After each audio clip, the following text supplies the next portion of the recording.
శ్రీమహాగణాధిపతయే నమః. ఓం గురుభ్యో నమః. ఓం శ్రీమాత్రే నమః. అరుణాం కరుణాతరంగితాక్షీం ధృతపాశాంకుశపుష్పబాణచాపాం అనిమాదిభిరావృతాం మయూకైః అహమిత్యేవ విభావయే భవానీం. శ్రీమాత్రే నమః. ప్రేక్షకులకి లలితాంబిక అమ్మవారి యొక్క అనుగ్రహం పరిపూర్ణంగా కలగాలని స్ఫూర్తి కోరుకుంటూ మనం ఈరోజు ఈ యొక్క వార ఫలితాల్లో 5వ తేదీ నుంచి 11వ తేదీ అక్టోబర్ మధ్యలో ఉండేటువంటి గ్రహస్థితి ఏమిటి? మనకి చంద్రుడు ప్రధానంగా కుంభరాశి నుంచి వృషభ రాశి వరకు సంచారం జరుగుతుంది అయింది ఈ వారం రోజుల పాటు. అలాగే మిథునంలో గురువు, సింహరాశిలో శుక్రుడు కేతువు, కన్యారాశిలో రవి, అదేవిధంగా తులారాశిలో కుజుడు బుధుడు కలిసి ఉన్నారు. ఇక ఈ మీనరాశిలో శని యొక్క సంచారం జరుగుతూ ఈ యొక్క ద్వాదశ రాశుల వారికి ఎటువంటి ఫలితాలు జరగనున్నాయి, మరియు ఏ విషయాల పట్ల జాగ్రత్తగా ఉండాలి, ఏ నామస్మరణ, ఏ పరిహారం చేసుకోవడం వల్ల చిన్నపాటిది, మనం పెద్దగా ఏం కంగారు పడకుండా చాలా చిన్న నామస్మరణతో ఈ కలియుగంలో మనం తరించగలుగుతాం. కాబట్టి ఎటువంటి పరిహారాలు చేసుకోవాలనేటువంటి విషయాలు చెప్తుంది నేనైనప్పటికీ కూడా చెప్పిస్తుంది సాక్షాత్ లలితామ్మవారిగా భావిస్తూ ఒక్కొక్కటిగా తెలుసుకుందాం. కర్కాటకం వారికి కనుక చూసుకున్నట్లయితే ప్రధానంగా మీరు 5వ తేదీ జల ప్రదేశాలకు వెళ్ళినప్పుడు కొంత జాగ్రత్తగా ఉండండి. 4, 5 తేదీలు కూడా ఉంది, కాకపోతే మనం 5వ తేదీ నుంచి చెప్పుకుంటున్నాము. అలాగే మీరు వ్యాపారాలు, ముఖ్యంగా క్రియేటివ్ రిలేటెడ్ వ్యాపార రంగాల్లో ఉండేటువంటి వారికి, అలాగే కొంచెం వెహికల్స్ అంటే వాహన సంబంధించినటువంటివి, ఇటువంటి వ్యాపారాల్లో లేదా ఎవరికైనా మనీ ఇచ్చేటువంటి విషయంలో తండ్రి తరపు వారు, తండ్రి సహోదర వర్గం వారు, లేనట్లయితే తండ్రికి తెలిసిన వారు ఎవరైనా, అందులో ముఖ్యంగా స్త్రీమూర్తులకి, స్త్రీలతో ఏదైనా మనీ ట్రాన్సాక్షన్స్ చేసేటువంటి అంశాలలో కొంత జాగ్రత్తగా ఉండండి. మీకు ధనస్థానంలో శుక్రకేతువులు ఉన్నారు కాబట్టి సూర్యభగవాను చూస్తూ శుక్రుడిని శుక్రుడికి అమ్మవారు అధిష్టాన దేవత కాబట్టి గణపతిని, అమ్మవారిని తలుచుకుంటూ మీరు అర్ఘ్యం వదలండి.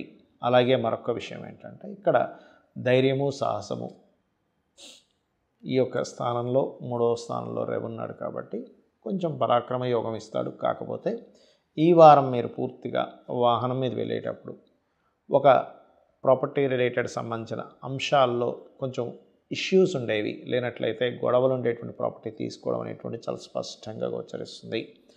అలాగే మరొక విషయం ఏంటంటే ఇక్కడ వీటితో పాటు ఈ చతుర్థ భావంలో ఎప్పుడైతే బుధుడు కుజుడు ఉంటున్నాడో, పర్టికులర్గా గమనించుకున్నట్లయితే ఈ 4వ స్థానంలో ఎప్పుడైతే బుధ కుజులు ఉన్నారో ఈ ఎడ్యుకేషన్ విషయంలో కూడా కొంత స్ట్రెస్ పడుతూ ఉంటారు. తల్లిగారి ఆరోగ్య విషయంలో కాస్త తల్లిగారికి బాడీ పెయిన్స్ రావడం ఇటువంటివి కూడా సూచిస్తుంటాయి. 4వ స్థానం మాతృస్థానం కాబట్టి వారి పట్ల కాస్త కేర్గా ఉండండి.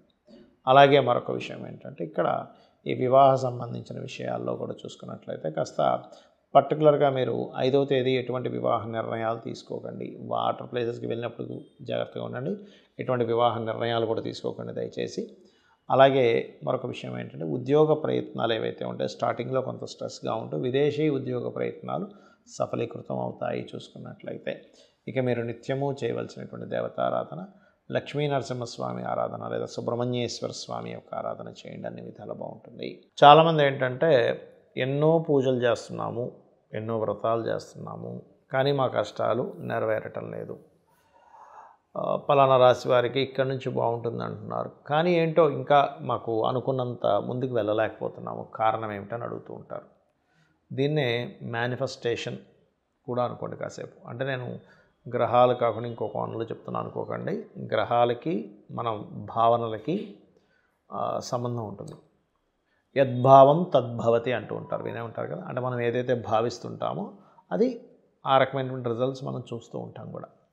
అయితే ఇక్కడ నేను చెప్పబోయేది ఏంటంటే చాలామంది అసలు క్యాలిక్యులేషన్ అనేటువంటి సరిగ్గా చేసుకోకుండా మనకు భగవంతుడు ఏదైతే చక్కగా ఇస్తున్నాడో దాన్ని మర్చిపోయి లేని దాని గురించి ఎక్కువ చింతిస్తూ ఉంటాం. అంటే ఉదాహరణకి ఒక వ్యక్తికి 2 గృహాలు కూడా ఉన్నాయి, కానీ అప్పు కూడా ఉంది. ఎంతసేపు ఉన్న గృహాలను మర్చిపోతాడు. అయ్యో అప్పు ఉంది, అలా తీర్చుకోవాలి. ఎందుకంటే ఇవాళ రేపు అప్పుకు సంబంధించిన విషయంలోనే చాలామంది ఇబ్బంది పడుతున్నారు. 90% ఆఫ్ చాలామందితో నేను మాట్లాడుతూ ఉంటాను కాబట్టి 90% ప్రజలు ఇబ్బంది పడుతుంది దేని గురించి అంటే అప్పు. అందుకే మనకి జన్మజాతకంలో కూడా రుణరోగ శత్రు స్థానం అంటారంటే 6వ స్థానం. దీనికి నేను మీకు రెమెడీ చెప్పి దానికి క్యాలిక్యులేటివ్గా ఒక అప్పు తీరడానికి ఎలాగా అనే దాని మీద కూడా చెప్తాను నేను మీకు. ఇక్కడ ఏంటంటే మొట్టమొదటిగా మీకు ఏదైనా అప్పులు బాగా ఉన్నాయంటే ఒకటి మిమ్మల్ని 100% అప్పుల నుంచి బయటపడేసేటువంటి మార్గం ఓం అపర్ణాయై నమః అనే మంత్రము, అలాగే ఓం సంపత్కరీ సమారూఢ సింధుర వ్రజ సేవితాయే నమః. లేదండి నేను విష్ణువుని ప్రార్థిస్తాను, విష్ణు సహస్రనామాలు చేసుకోండి, తప్పేం లేదు. నేను శివభక్తుడిని, శివ సహస్రనామాలు చేసుకోండి, కానీ ఇది ఖచ్చితంగా పాటించండి నా మాట విని.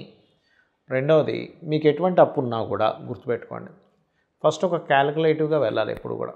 ఎలా అంటే ఇప్పుడు మీకు 1,00,000 రూపాయలు అప్పు ఉందో, 1 కోటి రూపాయలు అప్పు ఉందో, 10 కోట్ల అప్పు ఉందో మీ ఇష్టం, లేదా 10 లక్షలు ఉందో అప్పు, అసలు మీరు తీర్చడానికంటే ఒక స్కోప్ ఉంటుంది. మీకు వ్యాపారం ఉందా, లేనట్లయితే అప్పు ఏ పర్పస్ మీద తీసుకున్నారా, హ్యాండ్ లోన్ తీసుకున్నారా, లేకపోతే ఇప్పుడు నేను అనేది ఏంటంటే ఇప్పుడు మీరు ఒక ల్యాండ్ మీద తీసుకున్నారు, ఒక గృహం మీద తీసుకున్నారు, మీరు దాని గురించి చింతించాల్సిన అవసరం లేదు. ఎందుకంటే మీకు అసెట్ మీకు సొంతం అవుతుంది కొంతకాలానికి.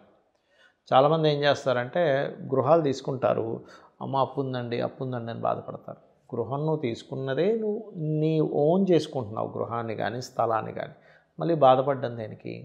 సరే ఒక వెహికల్ తీసుకున్నాము, నీకు వెహికల్ సొంతం అవుతుంది. లేదా ఒక గోల్డ్ లోన్ తీసుకున్నాం అంటే గోల్డ్ కొనుక్కున్నాం లోన్లో, తర్వాత తీర్చుకున్నాం, గోల్డ్ నీకు సొంతం అవుతుంది.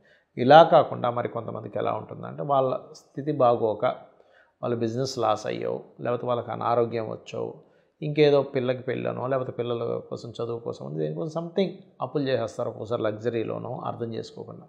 అప్పుడు మనం దాన్ని తీర్చుకోవడానికి చాలామంది చేసే మిస్టేక్ ఏమిటి అంటే వడ్డీలు మాత్రమే కడుతుంటారు, అసలు తీర్చరు ఎక్కడ కూడా. అలా మీరు ఓన్లీ వడ్డీలే కట్టే ప్రాసెస్లో ఉంటే కనుక ఫస్ట్ దాన్ని అసలు వడ్డీ పూర్తిగా కట్టేటువంటి ప్రాసెస్ని స్టార్ట్ చేసుకోండి, పాయింట్ నెంబర్ 1. రెండవది ఎప్పుడూ కూడా అప్పు ఉంది అని బాధపడినంత మాత్రాన అప్పు తీరదు. ఒక పేపరు పెన్ను తీసుకొని దాన్ని 2 రకాలుగా మార్జిన్ కొట్టుకోండి. ఒకటి మీకు ఎంత శాలరీ వస్తుంది, మీకున్న అప్పు ఎంత, ఇది నేను ప్రతి నెల ఎంత కడితే మీ అప్పు క్లియర్ అయిపోతుంది. ఒకవేళ మధ్యలో ఎక్కడైనా మీకు జాబ్ చేస్తున్నట్లయితే అది కనుక మీకు ఆ జాబ్ పోయినా కూడా ఒక 2-3 నెలలో 6 నెలలో గ్యాప్ వచ్చినా కూడా నేను ఎంతకాలానికి నేను ఈ అప్పు తీర్చుకోగలను అనేటువంటి ఒక క్లారిటీగా రాసుకోండి.